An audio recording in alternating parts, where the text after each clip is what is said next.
안녕하세요. 법인보험 법인영업 알려주는 TV의 김교수입니다. 오늘은 중소기업의 가업승계 특례 관련돼서 간단히 좀 말씀을 드리려고 합니다. 앞서서 엊그제 이건희 회장님의 부고가 있었습니다. 지금 우리나라의 선진국 도약에 가장 큰 기여를 하셨던 분이고, 저도 94년 연말에 연수원에서부터 신입사원 교육을 받으면서 신경영을 배우고 또 수행하면서 지금까지 왔지만, 사실 그때는 삼성이 설마 세계 1등 기업이 될 거라는 생각을 사실은 하지 못했었는데요. 어느 순간 세계 1등으로 올라가 있었습니다. 새삼 다시 생각해 보면 이 미래를 보는 직관력이라든지 그 통찰력에 다시 한번 존경을 표할 수밖에 없다고 말씀드릴 것 같고요. 사실 그 리더십이 없었더라면 이런 부분들이 가능했을까? 솔직히 저는 불가능했다라고 말할 것 같습니다. 우리들한테 그런 부분에서는 큰 리더십이나 큰 영감을 주고 가신 이건희 회장님께 삼가 고인의 명복을 빌면서 오늘의 강의를 시작해 보겠습니다. 이 큰 기업 또 그룹의 상속이 사실 시작되면 항상 수면에 떠오르는 것이 이 막대한 상속세와 상속세 마련 여부, 그리고 경영권의 문제입니다.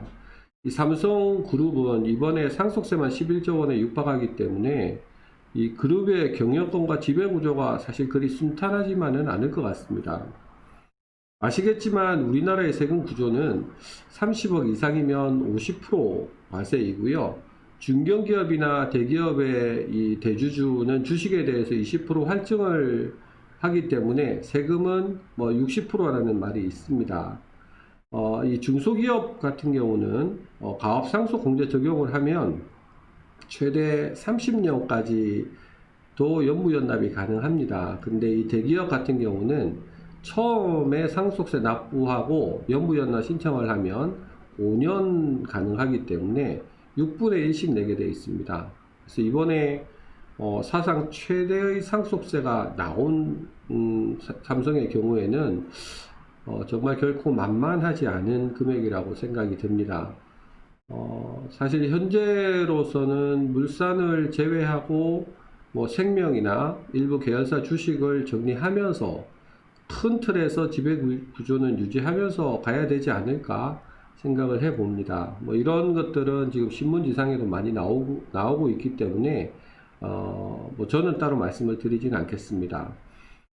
사실 오랜 시간 동안에 준비하고 또 준비하는 이 대기업 그룹이지만 실제 상황에서는 여러 가지 변수랑 다양성이 있기 때문에 가업승계가 결코 쉽거나 만만하지는 않다고 생각이 됩니다. 그러면 이것보다도 훨씬 열악하고 또 제대로 준비도 하지 못하는 중소기업의 경우에는 어떻게 해야 될까? 이런 부분들을 오늘 같이 보도록 하겠습니다. 이 중소기업의 가업승계 체크 포인트는 일단 가업상속 공제 이 요건부터 확인을 하고 가능 여부를 좀 봐야 됩니다. 가업 영위기간이 10년에 200억이고요. 20년에 300억, 30년에 최대 500억까지 가능하기 때문에 사실 이 중소기업 입장에서는 받을 수 있다면 무조건 받아야 되는 혜택입니다. 문제는 이제 이 사후관리 요건이나 조건이 까다롭고 또 지속적으로 관리가 필요하기 때문에 이 부분은 사실 전문가하고 함께 보면서 준비를 해야 된다고 생각이 듭니다. 결국 가업승계의 가장 큰 문제는 상속세고요. 이거를 어떻게 준비하고 어떻게 세금을 최소화할 수 있느냐가 가장 큰 관건인 것 같습니다. 그래서 이 첫 번째가 가업상속 공제를 받는 거고요. 두 번째는 이 세금을 만드는 플랜으로 유상감자라든지 이런 것들을 활용을 해서 이 CEO 유고 시에 세금 재원을 확보하고 또 세금을 문제없이 내도록 만들어주는 이런 플랜들이 필요한 겁니다. 생각했던 것보다는 이런 세금 상속세 발생 시에는 막대한 세금 발생하는 게 보통입니다. 근본에 차등 배당 이슈가 좀 있었죠. 그래서 기업의 중간 배당과 차등 배당 실행을 해주면서 제가 다시 한번 느꼈던 것이 이 몇십억의 배당을 하는데도 수백억의 잉여금이 재무제표에 잡혀 있다고 하는 기업도 이 실제 배당을 해야 되는 현금을 몇십억 만든다는 것은 결코 쉽거나 만만하지 않다는 겁니다. 그러면 이것보다도 더 큰 세금의 경우, 뭐 몇백억씩 나오는 세금의 경우는 어떻겠습니까? 가족들이 사실 이런 큰 현금 자산을 만들 수 있을까요? 저는 그 부분이 쉽지 않다고 봅니다. 자사주 취득을 통해서 유산 감소를 하려고 해도 또 기업은 당장의 현금 자산이 부족하면 이것도 쉽지 않을 것 같습니다. 그래서 이 CEO 플랜이라는 부분은 사실 기업에서 필수적으로 준비해야 되는 가장 중요한 요소 중에 하나라고 생각이 듭니다. 가업상속 특례 공제 제도는 올해 사후관리 기간이 10년에서 7년으로 바뀌면서 일부 조건이 조금 완화가 되긴 했습니다. 그렇지만 이 사후관리 요건은 여전히 까다롭다고 보면 될 것 같고요. 간단하게 내용을 보면 가업상속은 기본적으로 법인의 경우에는 업무 무관자산을 제외를 합니다. 이 업무 무관자산이라는 것은 뭐 비사업용 토지, 임대용 부동산, 또 대여금, 과다하게 보유하고 있는 이런 현금, 또 법인의 영업하고는 무관한 주식이나 채권 같은 금융상품 등입니다. 대부분의 법인을 실제로 보면 이 업무 무관자산이 보통 한 10에서 15% 정도는 된다고 보면 될 것 같고요. 사실 여기에 해당되는 자산은 상속 시에는 일반 상속세가 부과가 되기 때문에 여기서 과다한 세금이 또 추가적으로 발생할 수 있는 여지도 있습니다. 사후 관리 요건을 보면 여기 재산 처분 제한이 최초 5년 동안은 10%고요. 그 이후에는 20% 이상 처분 금지고요. 예외적으로 업종 변경이나 사업장 이전 등으로 부득이한 경우에 인정을 해주겠다. 이게 이제 새로 추가가 된 내용입니다. 7년 이상 가업에 종사를 해야 되고 대표이사도 유지를 해야 합니다. 업종 변경 부분은 이번에 중분류에서 내에서는 허용이 가능하도록 됐고 지분율은 유지를 해야 되면서 1년 이상 휴폐업도 할 수가 없습니다. 그리고 사실 이 요건 중에서 가장 어렵다고 해왔던 이 고용인원 유지 조건이 기간만 10년에서 7년으로 줄었기 때문에 이 부분도 쉽지는 않을 것 같아요. 정규직 근로자 수가 매년 평균 80% 이상 돼야 되고 전체 기간은 100%를 유지를 해야 됩니다. 이 부분은 매년 점검사항이고요. 추가로 고용유지 조건 대신 총 급여액으로도 대체가 가능한데 최대 주주하고 그 가족을 제외한 우리 정규직 근로자에 한해서 이 정규직 근로자한테 지급한 임금의 총액이 매년 평균 80%는 넘어가야 되고요. 똑같습니다. 전체 기간으로 봤을 때는 100%는 유지가 돼야 된다라는 겁니다. 그래서 결국은 이것도 인원 유지 조건하고 같은 거고 실제 뭐 인원 유지 조건이나 급여 조건이나 둘 다 만만치 않은 거는 사실인 것 같습니다.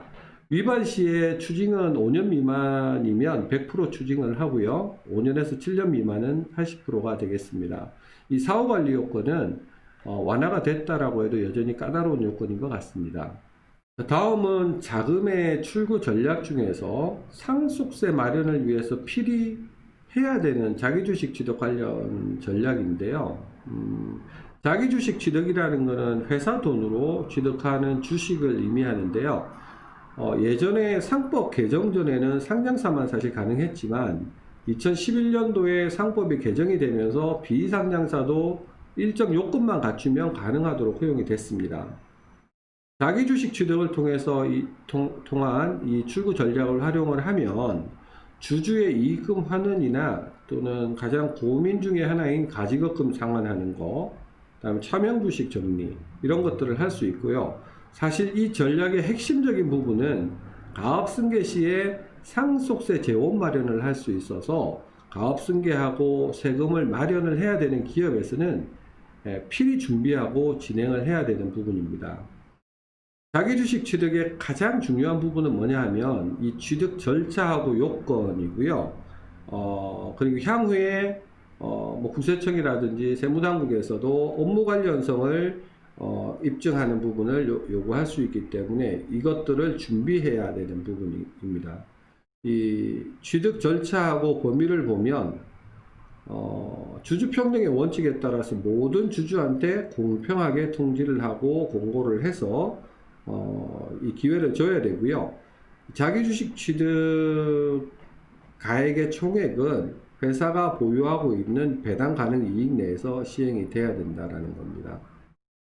자기 주식 취득의 쟁점은 일단 프로세스가 잘못되면 당연히 위법이기 때문에 이 위법인 경우에는 업무무관 과지급금에 해당이 되고 개인은 이거에 따른 인정이자나 소득세 납세 의무가 발생을 하게 됩니다.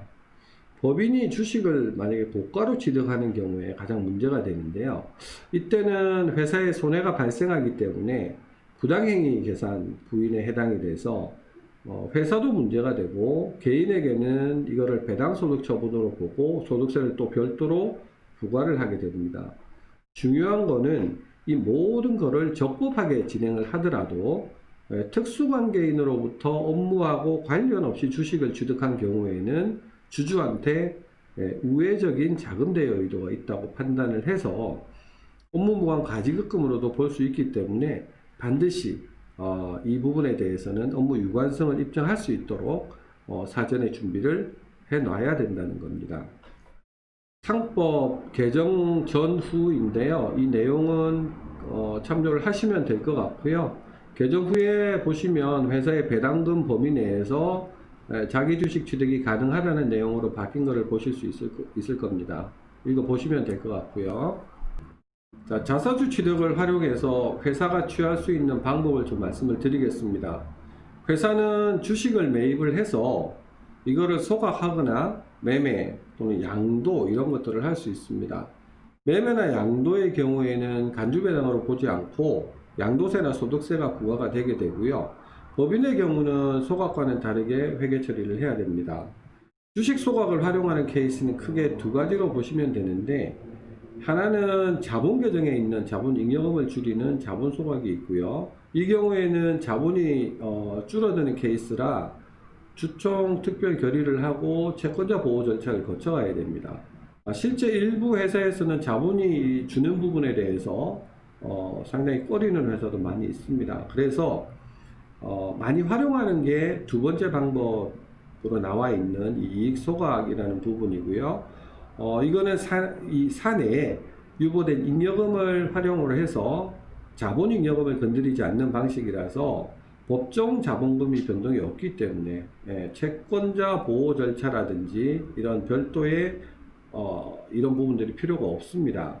그리고 이사회 결의를 통해서 가능하기 때문에 가장 쉽게 활용할 수 있는 방법이고 또 유효하게 할 수 있다고 생각이 듭니다.